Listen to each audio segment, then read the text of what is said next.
Hello and welcome in. Please do not leave your luggage unattended on the station.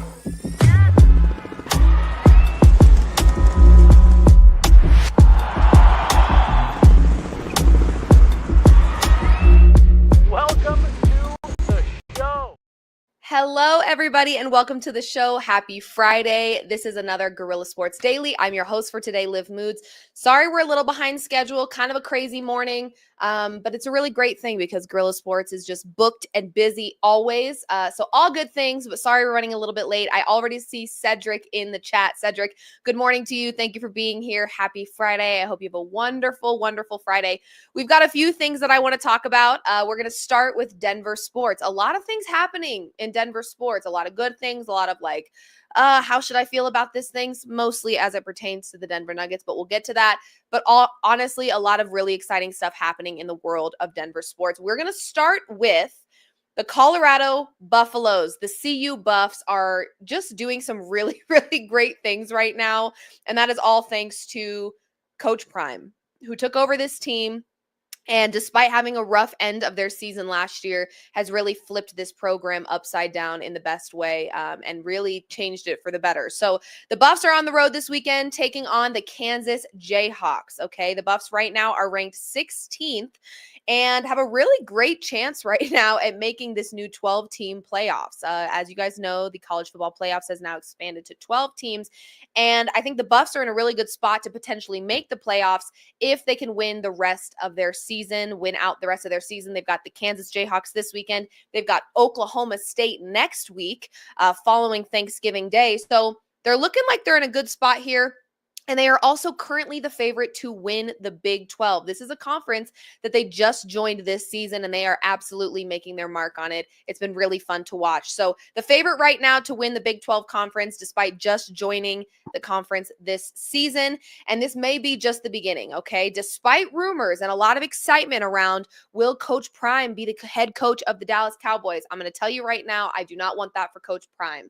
That franchise is hot mess express. I think as long as Jerry Jones is in charge over there, it's not going to change. They're going to continue to be short on many different ways in terms of making deep playoff runs and potentially winning a Super Bowl. So I think Coach Prime should stay where he's at, especially considering that the CU Buffs just acquired 5-star quarterback, number 2 recruit in the 2025 ESPN 300, Julian Lewis. He is committed to CU, and this looks like the guy that they're going to invest in once Shedeur makes it to the NFL, which I would imagine is coming this upcoming season. We've seen Shedeur play some exceptional football as the CU Buffs quarterback. So who's going to step into his place? Who's going to fill those shoes? Well, the 5-star quarterback in Julian Lewis definitely looks like a pretty great option here.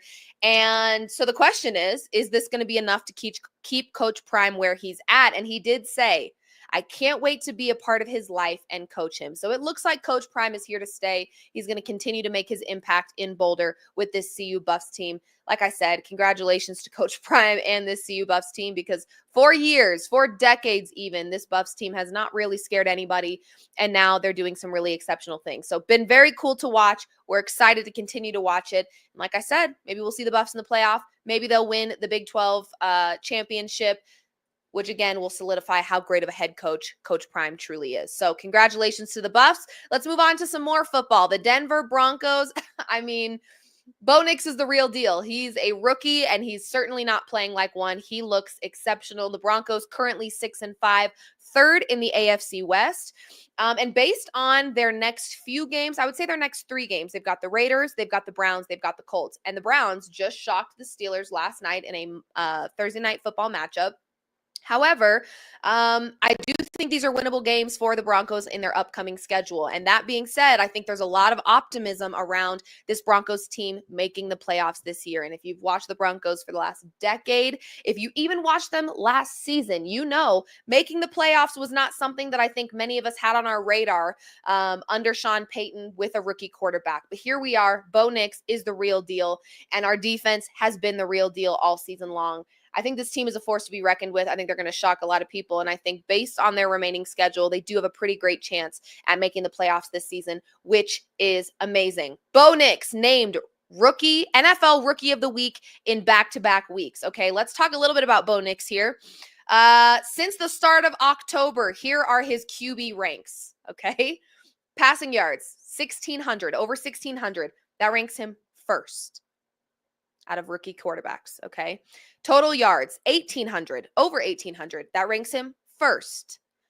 Passing touchdowns 13. That makes him first since October.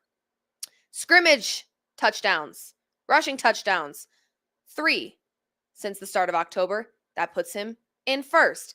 I'm not going to bore you, but right now, in pass rating, completion percentage, wins, rushing touchdowns, passing touchdowns, total yards, and passing yards, Bo Nix ranks first as a rookie quarterback amongst the other rookie quarterbacks. And we know Jaden Daniels right now, I think, is still the favorite to win Rookie of the Year and Offensive Rookie of the Year.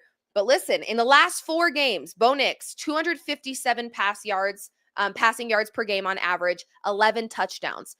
How about Caleb Williams, number 1 overall pick with the Chicago Bears? Well, he's averaged 175 in comparison to Bo Nix 257, and he's had 0 touchdowns in his last 4 games. And Jaden Daniels, who is ahead of Bo Nix right now to win Offensive Rookie of the Year, 232 passing yards over the last 4 games and 4 touchdowns. Bo Nix, 11 touchdowns in his last 4, okay? He looks fantastic. It's been very exciting to watch him play and grow before our very eyes. This weekend, the Broncos will face the Las Vegas Raiders, an AFC West opponent, but also a rival of the Denver Broncos. We'll also be breaking this down a little bit more today. Myself, Nate Jackson, NBK at 11 a.m. Mountain Time. So if you want to hear more on this upcoming matchup for the Denver Broncos, make sure you're sticking around and hanging with us at 11 a.m. Mountain Time. We'll be talking about it a little bit more. But for now, we'll stop there. Let's talk about the Colorado Avalanche, okay? Liv Moods talking hockey. Yeah, I know. It's pretty insane. I typed up some notes. I'm actually pretty proud of myself, you guys. I typed up some notes.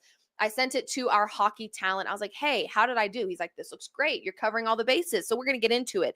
Just so you know, the Avs started their season 0-4. Since then, they are 11-5. So they figured it out. They got back on track and think that's all stuff that we love to see. They got the dub in Washington, okay? This was kind of a revenge game because they got smoked by Washington last week at home, but managed to get the dub on the road. So congratulations to our Colorado Avalanche, okay? They are currently on a 2-game winning streak here, and they've got a pretty long road stretch ahead of them. They're ranked 4th in the Western Conference Central Division. And here's an interesting one. Colorado started their road trip with a pair of 1-goal victories. They are now 6-1-0 in 1-goal games this season. Woo! We love it. The Avalanche are 5-1-0 in their last 6 games and 6-2-0 in their last 8 contests. Woo, woo, woo! They're on a heater. We love to see it. Things we love to see. They do have 2 more road games on this road game stretch. Shout out to Jesse Montano, our very own, who has been on the road with the Colorado Avalanche, keeping you guys updated on all things hockey. So if you're not tuning in, why aren't you? Okay? We've got him out there in the trenches, traveling, late nights, early mornings. He's getting you guys what you need. So if you are a hockey fan, you know what I'm going to say. Make sure you're subscribed and following all things Guerilla Sports, because you will be able to be as close to this Avs team as humanly possible with Jesse Montano on the road, giving you everything you need to know.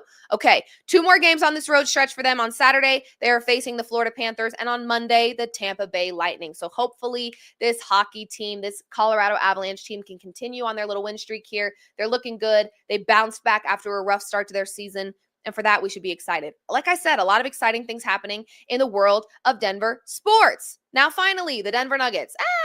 Well, this might be where the happiness comes to an end. And not really.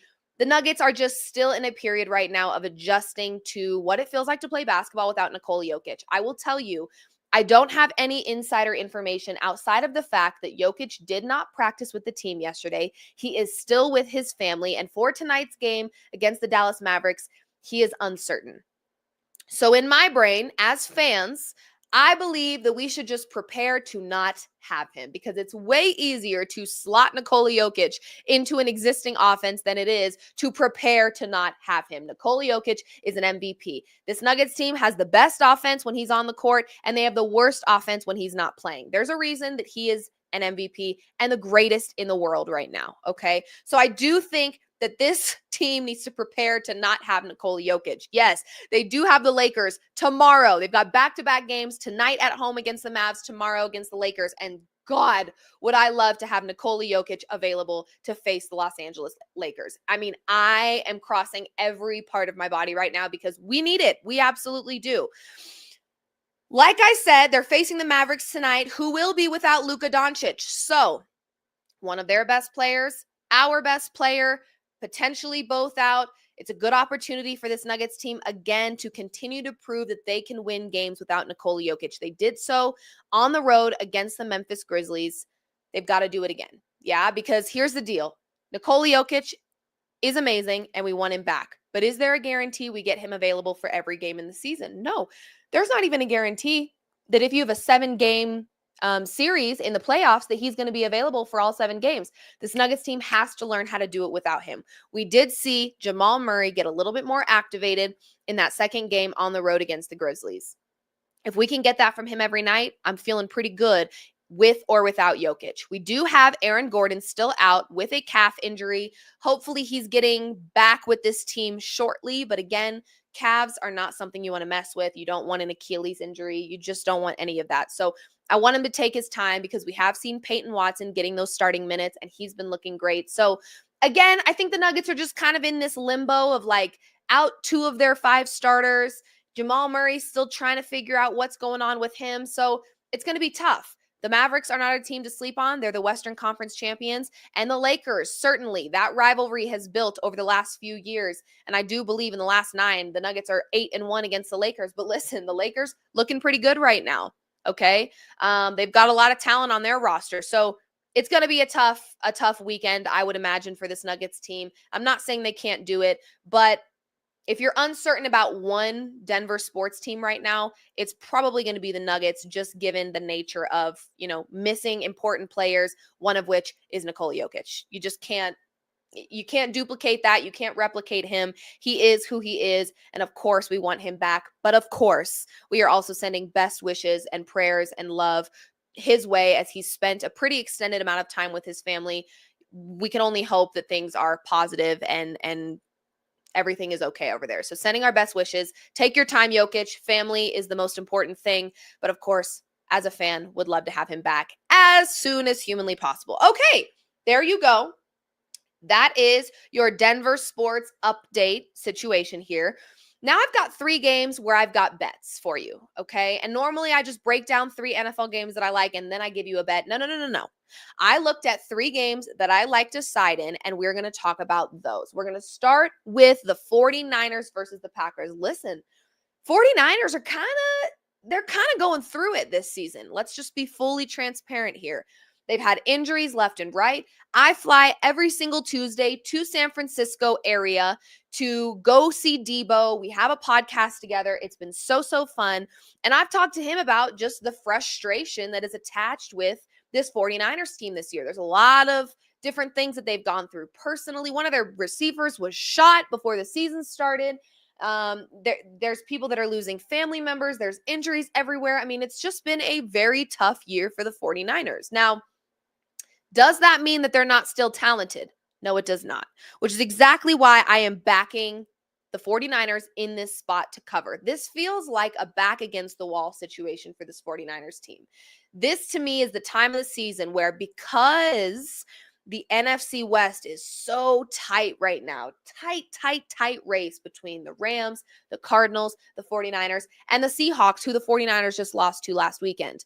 It's a tight race. This feels like a back against the wall type of situation for this 49ers team. And as good as the Packers are, and as much as I love a young Jordan Love who can sling the rock, Brock Purdy is still a great quarterback. Deebo Samuel is a great receiver. George Kittle, tight end. Christian McCaffrey, running back. They have talent on this roster. And I feel like because their backs are against the wall, this is a great spot for them to cover a 3-point spread. Right now, it's a field goal game. They have the Packers favored at home by a field goal. Now, here's the downside here. Woo.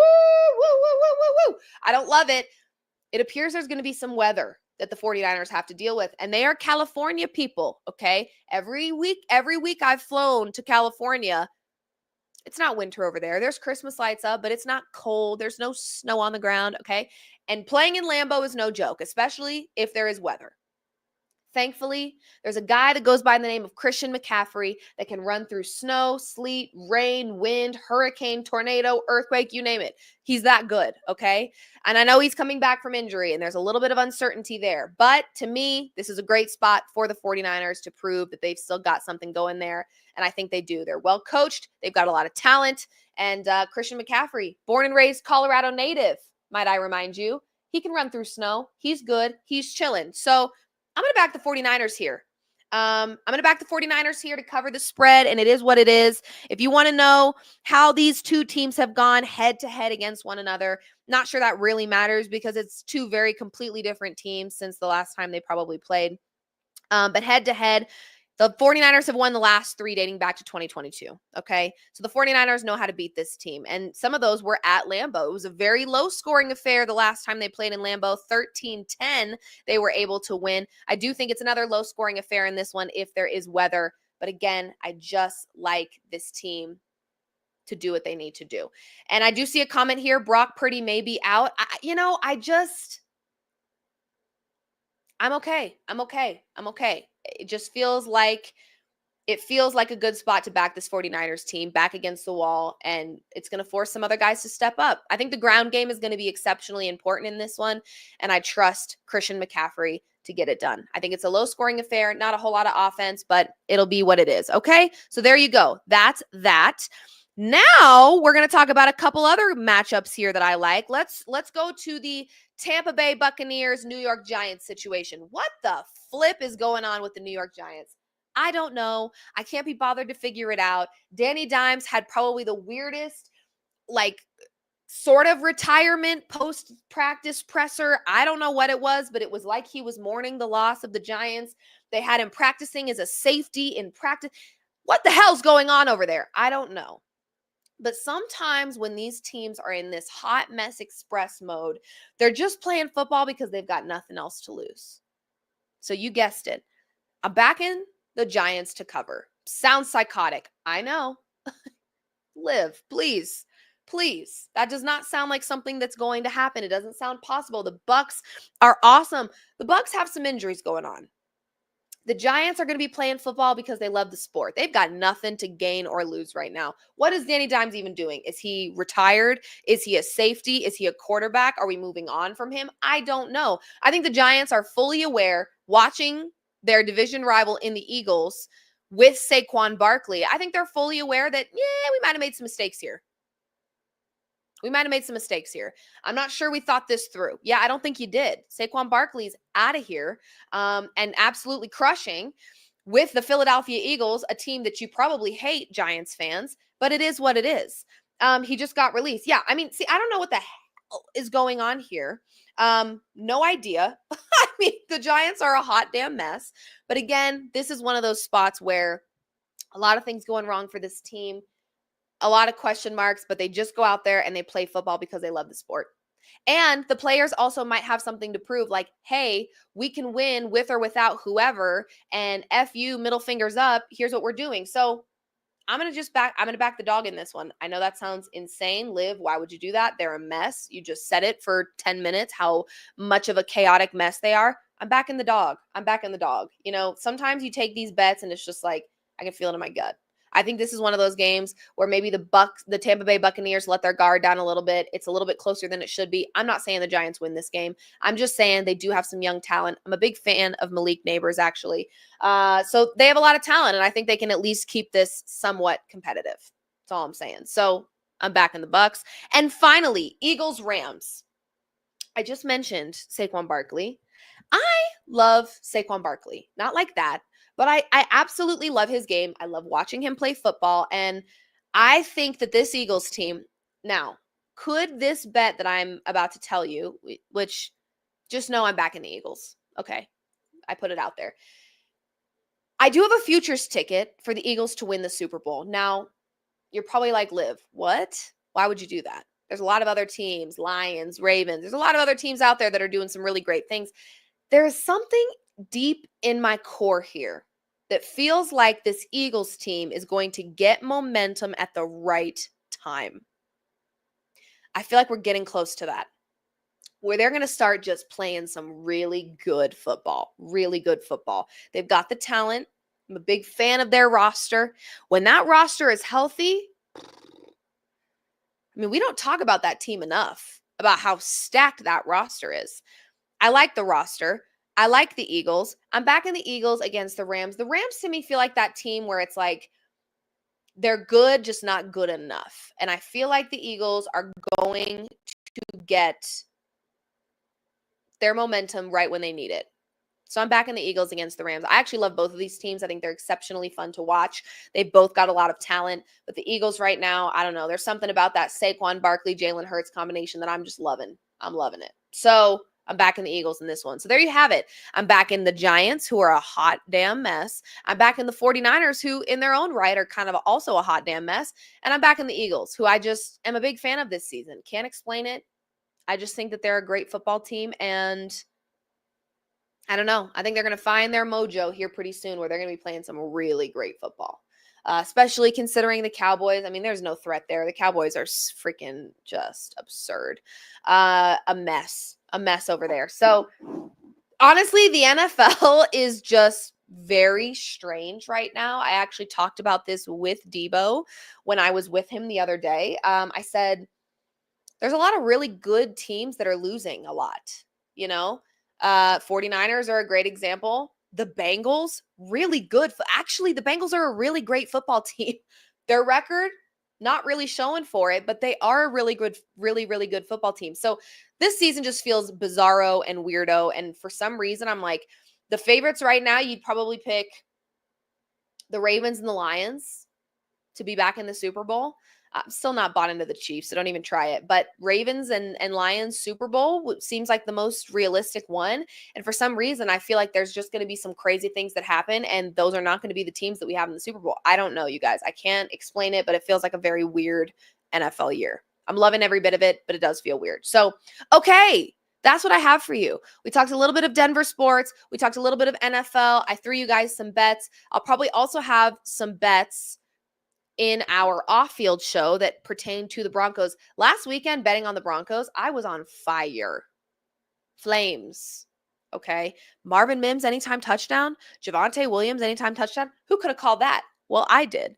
So I'm hoping that we have the same thing again this week. Bo Nix, keep doing your thing. It's been so fun to watch. But like I said, in 30 minutes, Nate Jackson and myself, I'm not sure if BK's joining us.